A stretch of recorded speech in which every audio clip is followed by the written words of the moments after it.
souvent on fait déjà plein de choses qu'on valorise très mal.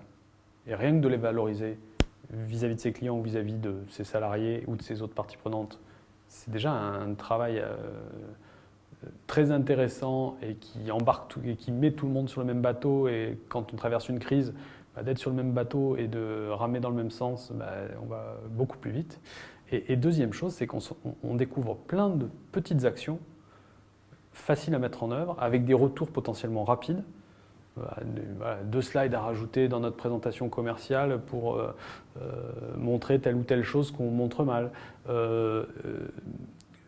Et puis, même tout simplement, le fait d'intégrer ces salariés, ça change leur positionnement vis-à-vis de nos clients.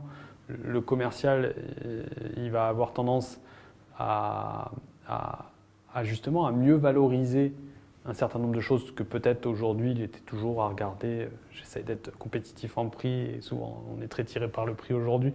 Mais en montrant d'autres valeurs ou d'autres caractères au client, on va peut-être plus attirer son œil et se différencier et donc le convaincre.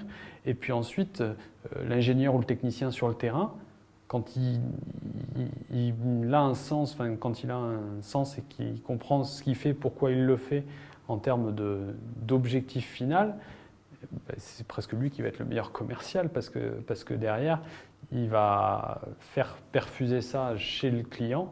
Et donc derrière, quand le client il aura un nouveau besoin ou un besoin complémentaire, il va être à l'écoute et il va être sensibilisé à ça. Et donc ça, au final, ça crée une économie circulaire, je réutilisais ce terme, entre le client et nous, par exemple, ou n'importe quelle entreprise qui à mon avis, peut mettre en place ce genre de choses.